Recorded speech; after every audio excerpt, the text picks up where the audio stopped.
Bom dia a todos. Obrigado, Peter, pela introdução. Thank you very much for the introduction. Good morning, everyone. It's a big pleasure to be here. Thank you all for coming and responding to our call to present our project. It's really like very, very nice for me to be here to introduce to you this project, which is the result of a journey of like series of discussions and developments that led to this begin, which is which I would like to share with you a little bit now. So our project called Waterproofing Data, engaging stakeholders in the sustainable governance of flood risks. This is an international research project. I am João Porto de Albuquerque from the University of Warwick in the UK.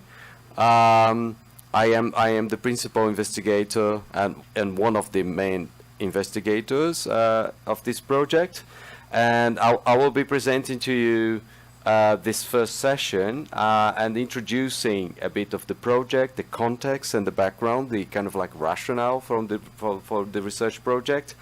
Then we will have a session which is from my colleagues which are involved in the different parts of the project, the work packages, and we'll have like quick presentations from each of our work packages.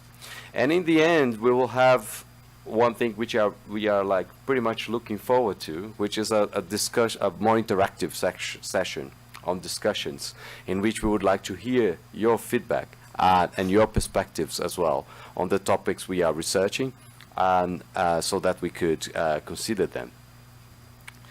So this project, Waterproofing Data, as the name says, starting by the title, which was like coined by Joe Hansen, our colleague investigator.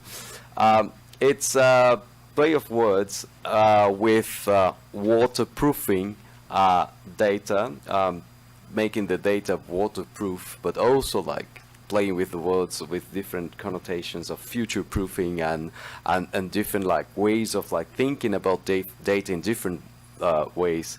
It's interesting, when we translated this in Portuguese, we did Dados à prova d'água, which is we found a suitable translation and a suitable play of words as well, because Dados à prova d'água is also a prova da água, or the proof of the water, and that's part of it of the project, is also generating evidence about water and floods. So the proof of the water is a kind of like secondary play of words that we did in the translation, taken on from Joe's begin.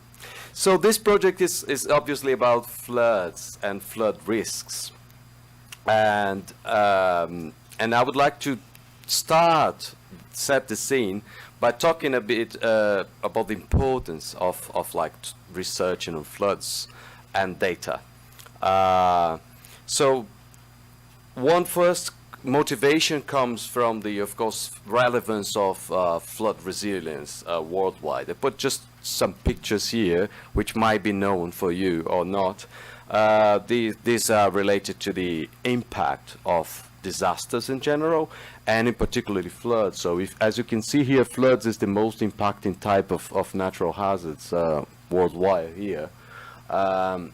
Which has a considerable and significant cause of damage and economic and some human losses as well.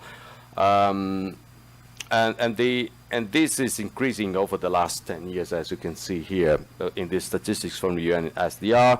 And of course, flood resilience is considered today a crucial part of like current international agendas on disaster risk reduction, on urban development, the Habitat 3, and the Sustainable Development Goals, which is prominently features resilience as part of the SDG 11, which is the Sustainable Development Goal related to sustainable cities. So that sets the scene and gives a bit of the international context and relevance of looking at floods on the one hand.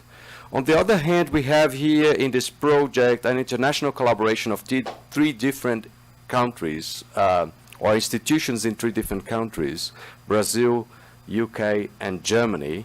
And of course, adding to these kind of like discourse of policy relevance, there is a kind of like a practical relevance of floods in these 3 different countries. I brought some pictures here, just kind of like as a teaser, or like kind of like a symbol of like situations which are faced by the 3 different countries, which are apparently similar, and there are of course similarities, but they are also very different.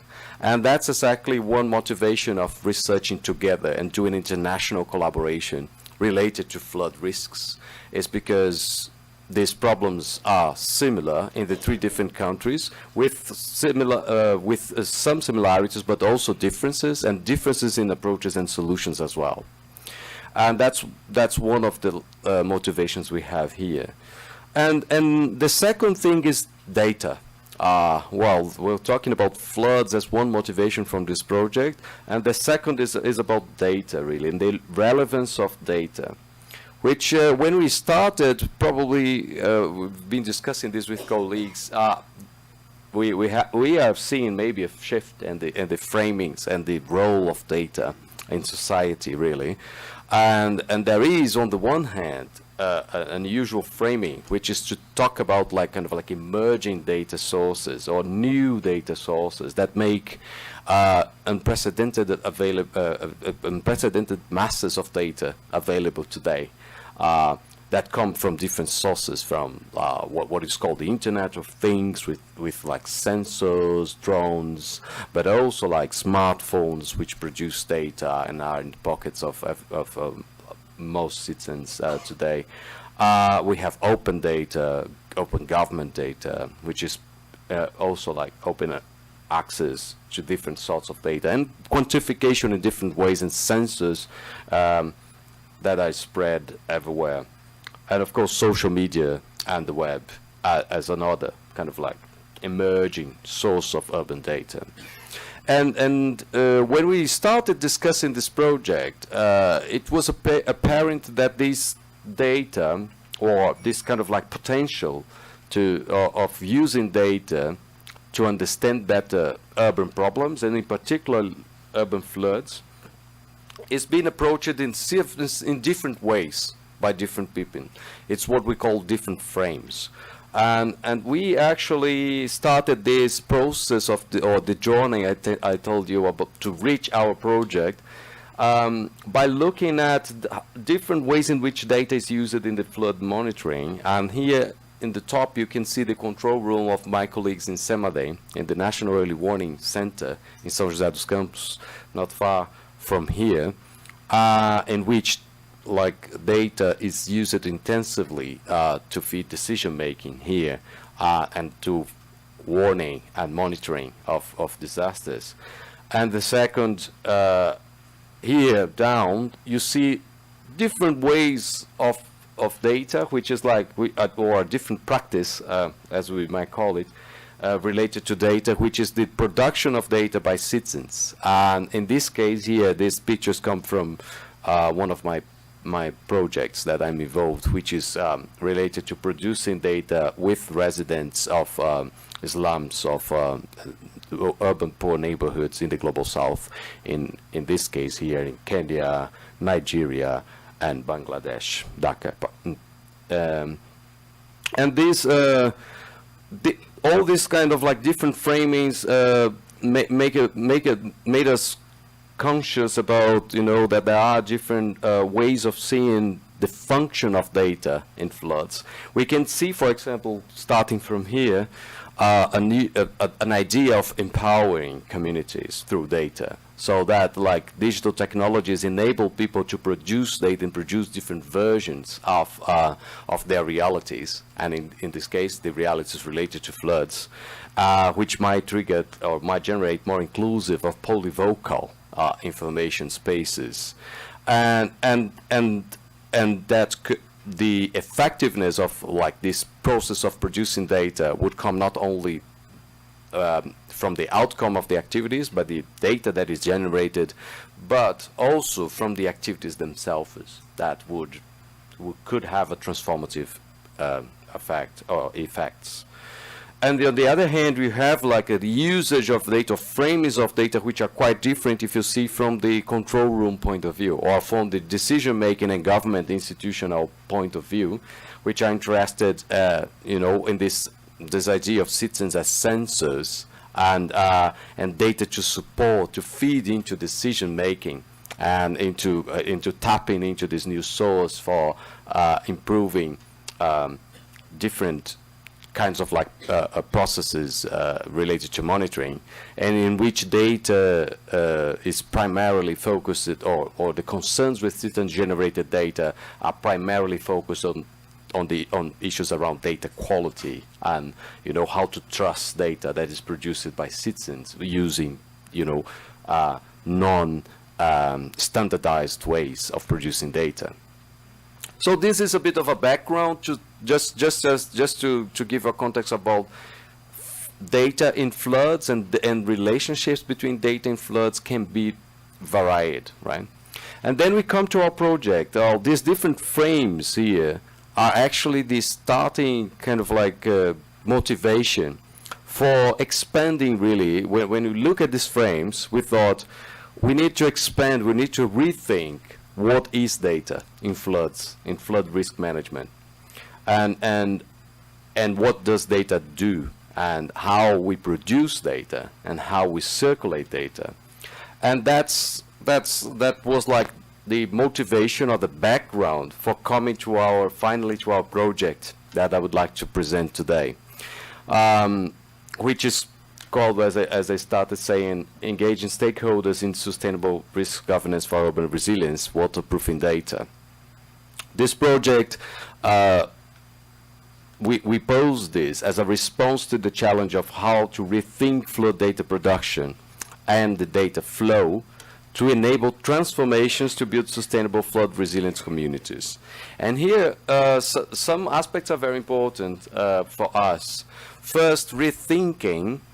The word rethinking means that we would like really to challenge existing frames or existing ways of, looking into data. As I referred to, as a teaser or as a motivation, there are two, but there might be more different ways of framing the role of data. And in fact, today I think the role of data for society, it's been it's a very current and important topic, not least because of the way data is being used or not used in different societal processes and political processes. So this project was then a response of this group, an emerging group, an interdisciplinary group of researchers, but also we could call transdisciplinary, because we also have not only researchers from different disciplines, very different disciplines, but also practitioners.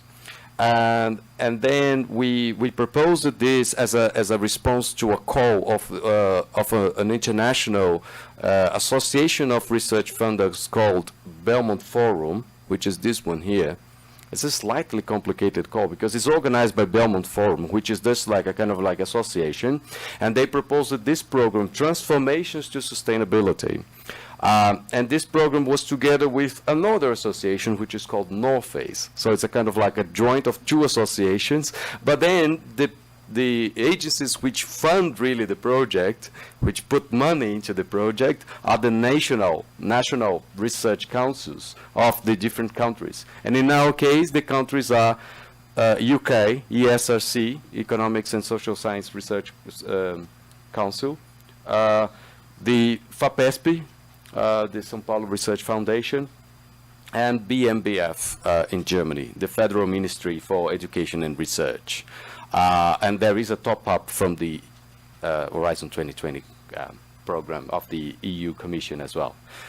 And then this call was very interesting for us when we started working here, and this because the whole kind of like discussions and framings of the project emerged out of a series of workshops in which we involved our colleagues from CPRM, for example, from the Brazil Geological Survey, from British Geological Survey.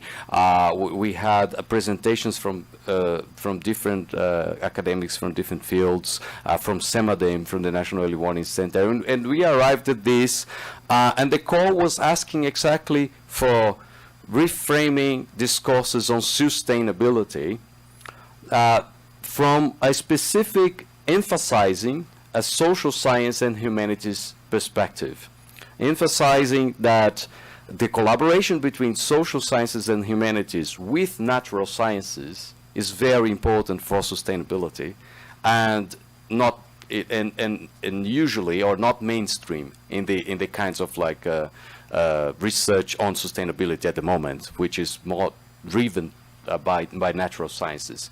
And for us, it was particularly welcome to think about the things we have been developing.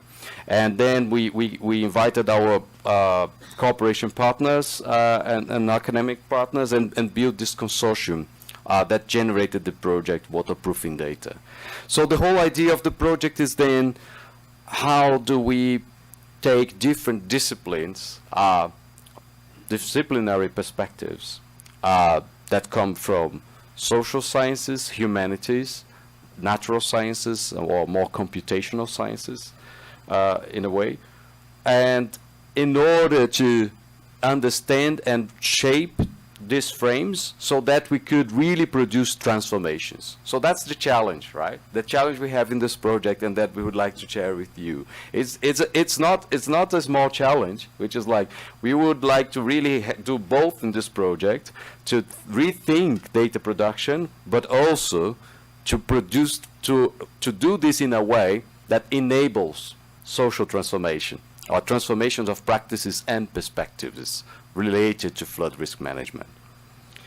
And then these are our cooperation partners, which became very important and very involved in a strongly collaborative way. SEMADEM, National Disaster Monitoring and Early Warning Center, with which we have a great team participating and doing research together in this project.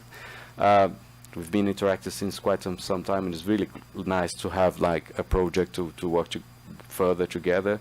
The São Paulo City Hall, specifically the Secretary for Innovation and Technology, and the Secretary of Environment in Acre, which is here present as well, and thank you very much for coming.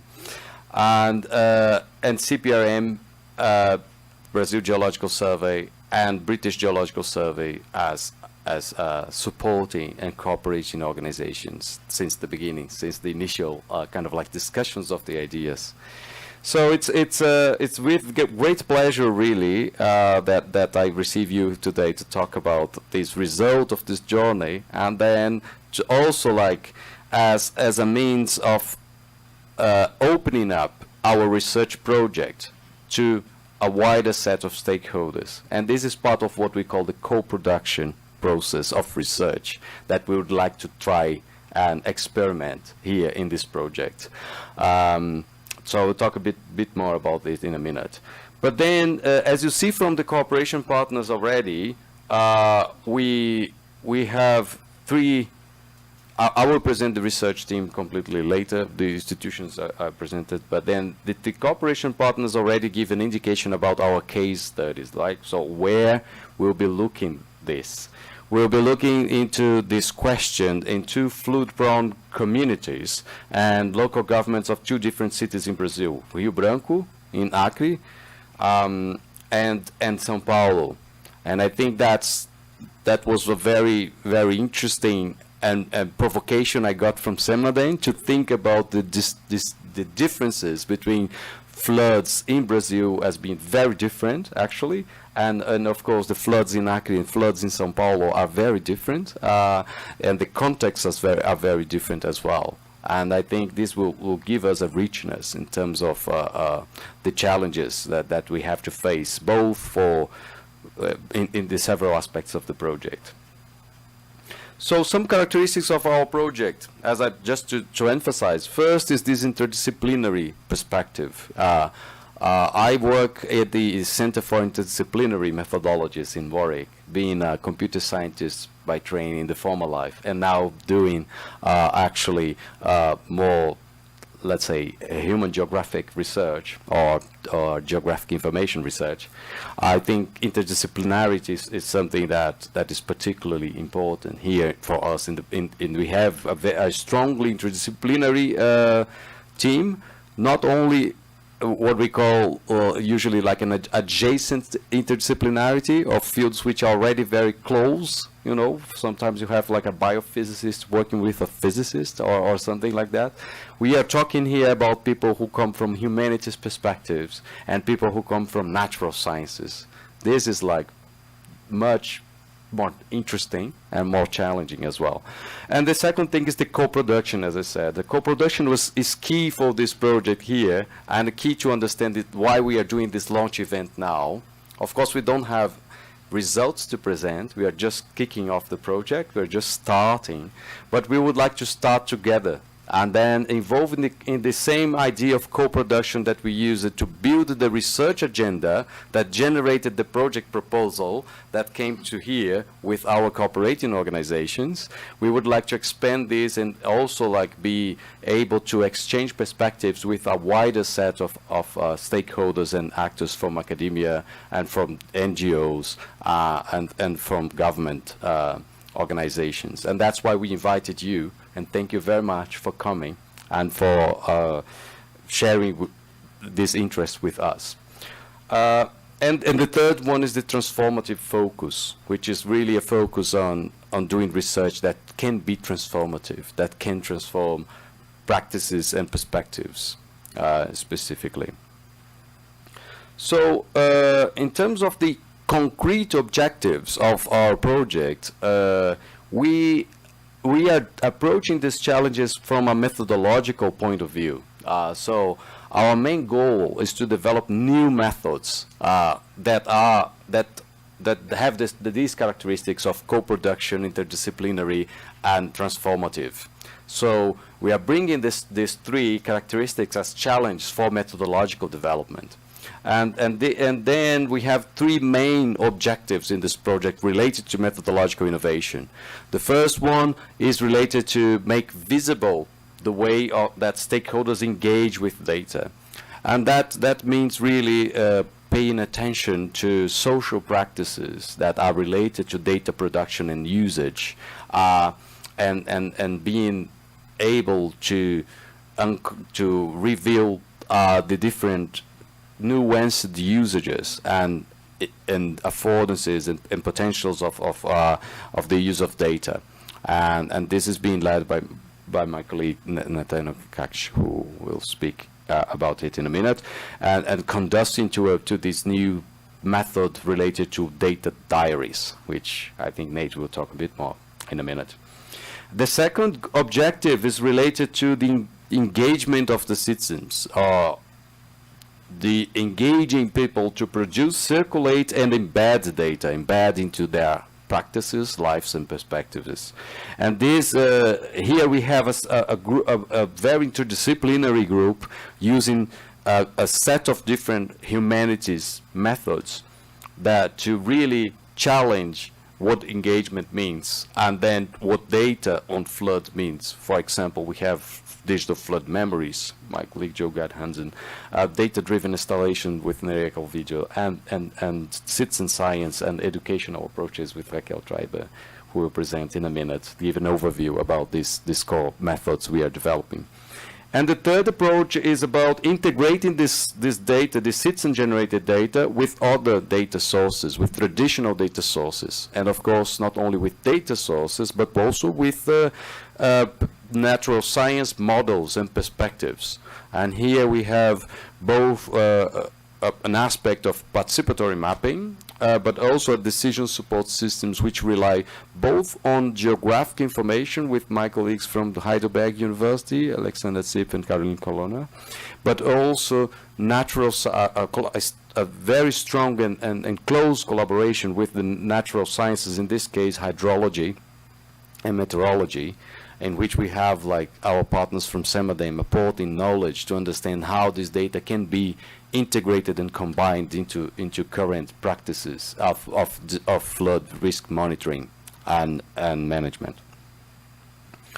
So with these, I come to the what we call the work packages, and then I'm finishing my first like overview of the project with this, and I will be then inviting my colleagues who are responsible for these work packages to come and give us an overview of each work package.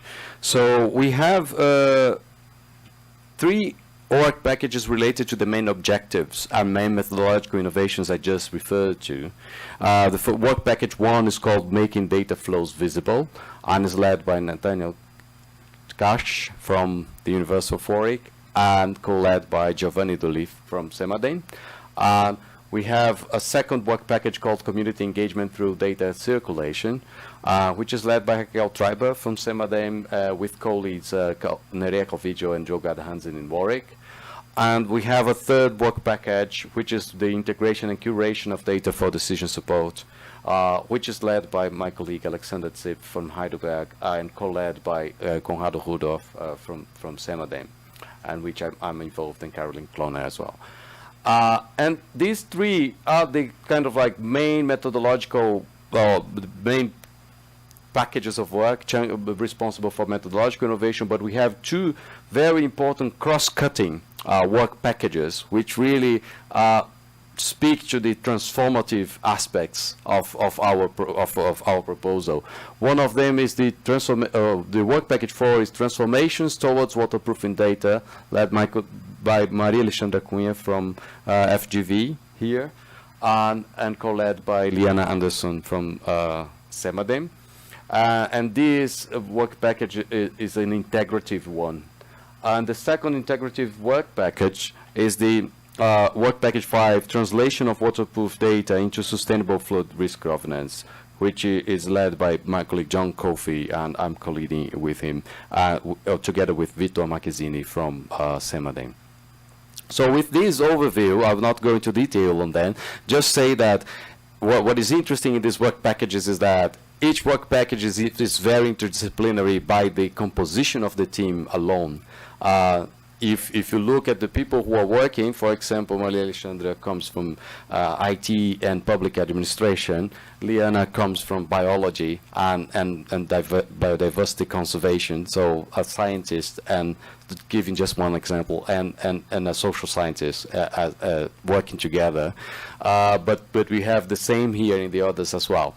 And that's I think it's the richness of our project here.